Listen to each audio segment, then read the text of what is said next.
ठीक है दोस्तों, अगला अगला क्वेश्चन देखते हैं कि एक कार्यशाला में प्रकाश स्रोत और काम की सतह के बीच की दूरी काफ़ी ज़्यादा है, अतः सतह की प्रदीप्ति सतह और प्रकाश स्रोत के बीच की दूरी के वर्ग के डैश होगी, क्या होगी? क्योंकि हम लोग जानते हैं जो लॉ ऑफ इल्यूमिनेशन होता है वो क्या होता है, ई प्रोपोर्शनल टू 1/r²। जो आर होता है वो प्रकाश बिंदु से उसकी सतह के बीच की दूरी होती है, जो वर्ग में व्युत्क्रमानुपाती होती है। तो इसका ऑप्शन क्या हो जाएगा? ऑप्शन नंबर सी व्युत्क्रमानुपाती होगी। ठीक है दोस्तों, अगला क्वेश्चन देखते हैं। अगला क्वेश्चन क्या कह रहा है? अगला क्वेश्चन क्या कह रहा है? Which of the following is not a advantage of ball bearing over sleeve bearing. मतलब स्लीव बेयरिंग की अपेक्षा बॉल बेयरिंग का क्या लाभ नहीं होता है?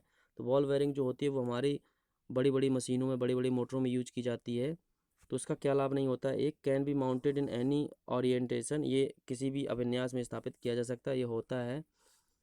आर मोर इकोनॉमिकल, ये अधिक किफ़ायती होता है, ये नहीं होता, क्योंकि ये काफ़ी बड़ी बड़ी मोटरों में यूज किया जाता है, काफ़ी महंगा आता है, ये काफ़ी महंगा बनता है। तो ये इसका ऑप्शन हो जाएगा option number B, are more economical, ये अधिक किफ़ायती होता है, ये नहीं होता है लाभ। ठीक है दोस्तों, अगला क्वेश्चन देखते हैं। अगला क्वेश्चन क्या कह रहा है?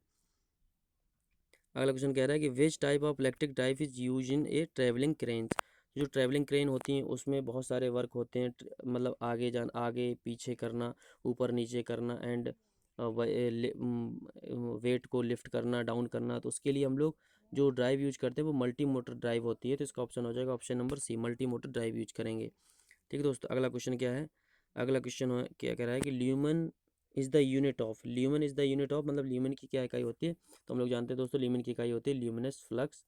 ये याद करने वाली है कि इसको ल्यूमन की जो इकाई होती है वो ल्यूमिनस फ्लक्स होती है। ठीक है दोस्तों, अगला क्वेश्चन देखते हैं। अगला क्वेश्चन क्या कह रहा है कि periodic time T which is the time period of A wave from is the reciprocal of.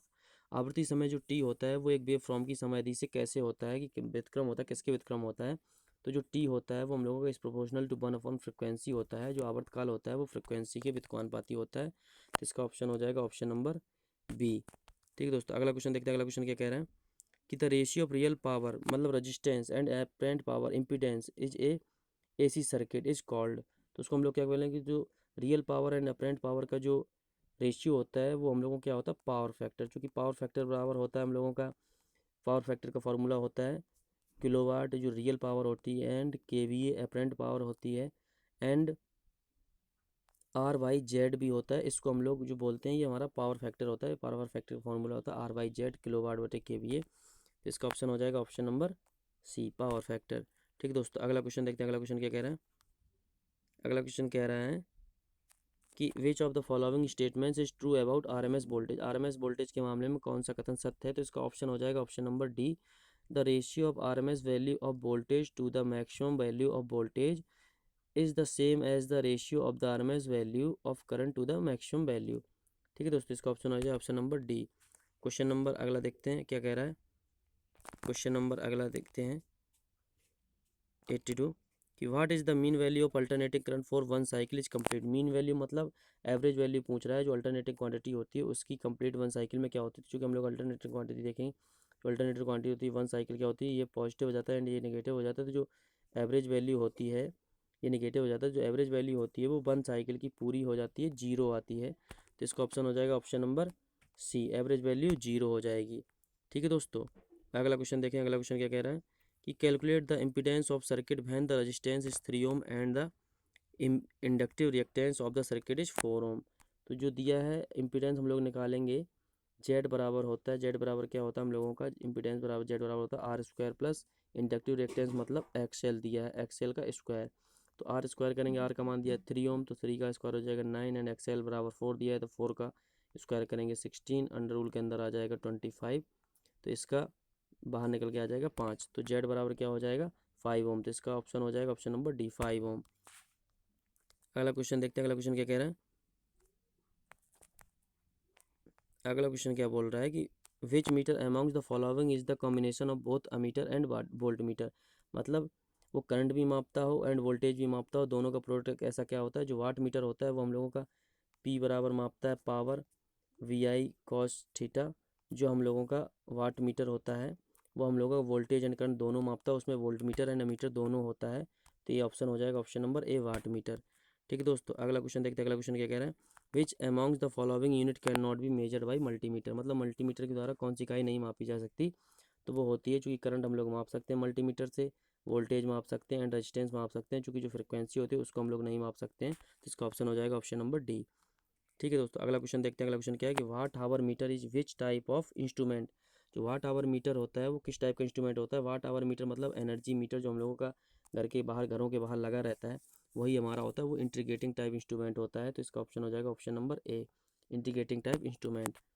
ठीक है दोस्तों, अगला क्वेश्चन देखते हैं। अगला क्वेश्चन क्या कह रहा है कि identify the instrument which can be use only in AC circuit.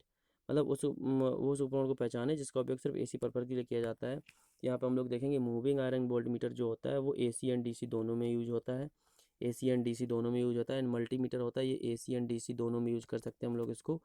And पीएमसीसी type जो होता है, permanent magnet moving coil emitter, इसको हम लोग ओनली डीसी के लिए यूज करते हैं, ये सिर्फ डीसी में यूज होता है। एंड जो इंडक्शन टाइप वाट मीटर है ये केवल हम लोगों का एसी में यूज होता है।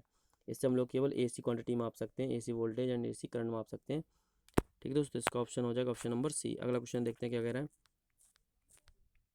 अगला क्वेश्चन कह रहा है कि which instrument is use to measure very high resistance of insulation. तो इंसुलेशन का जो वेरी हाई रेजिस्टेंस होता है उसको किससे मापते हैं।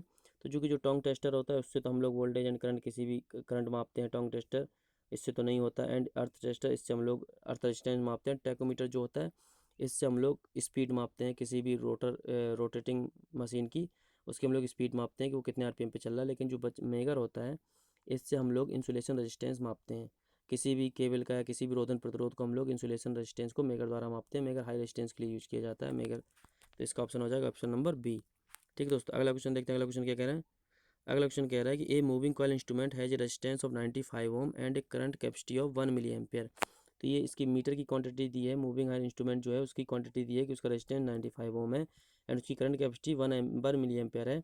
It is to be use as an ammeter which has full scale reading of 10 milli. अब उसको अगर 10 एम्पियर मापना हो तो उसका जो what will be the resistance of the internal shunt, मतलब उसमें एक संट अगर उसका होगा तो उसका रेजिस्टेंस कितना रखना चाहिए जो 10 एम्पियर की करंट माप सके। तो चूँकि हम लोग जानते हैं इसमें एक फार्मूला होता है क्या, आई एम आर एम बराबर होता है I S H and R S H. तो यहाँ पे आई एम बराबर दिया है 1 मिली एम्पियर, 1 मिली एम्पियर का कर देंगे हम लोग, क्या हो जाएगा 1 × 10⁻³ इंटू आर एम का हो जाएगा 95 ओम, बराबर करेंगे तो आई एस एच का मान दिया है 10 या full load full scale reading 10 ampere and R S H निकालना है हम लोगों को। तो यहाँ से 10 से हम लोग 95 को काटेंगे, कितना कट जाएगा 9.5 बार। तो सीधे सीधे यहाँ से आर एस एच बराबर कितना आ जाएगा 9.5 × 10⁻³ ओम। तो इसका ऑप्शन हो जाएगा ऑप्शन नंबर सी, 9.5 × 10⁻³ ओम। ठीक दोस्तों, अगला क्वेश्चन देखते हैं। अगला क्वेश्चन क्या कह रहा है। अगला क्वेश्चन कह रहा है कि which of the following is an example of pentavalent impurity use in an type semiconductors. तो एन टाइप सेमीकंडक्टर्स में जो 5 संयोजक अशुद्धता होती है वो क्या होती है, उसमें हम लोग जो boron, gallium, aluminium and indium ये होते हैं, ये ट्राईवेलेंट इम्प्योरिटी होती है जो पी टाइप के सेमीकंडक्टर्स में मिलाई जाती हैं। जो एन टाइप के अर्धचालक होते हैं उसमें हम लोग फास्फर एंड एंटीमनी, बिस्मथ ये सब यूज करते हैं पेंटावेलेंट इम्प्योरिटी में। तो इसका ऑप्शन हो जाएगा ऑप्शन नंबर बी। ठीक है दोस्तों, अगर हमारा वीडियो आपको पसंद आता है तो हमारे चैनल पीकेआर इलेक्ट्रिकल इंजीनियरिंग को सब्सक्राइब करें एंड दोस्तों के साथ शेयर करें। एंड अगर किसी भी क्वेश्चंस का डाउट हो तो आप हमारे कमेंट बॉक्स में जाके कमेंट कर सकते हैं। ठीक है दोस्तों, धन्यवाद।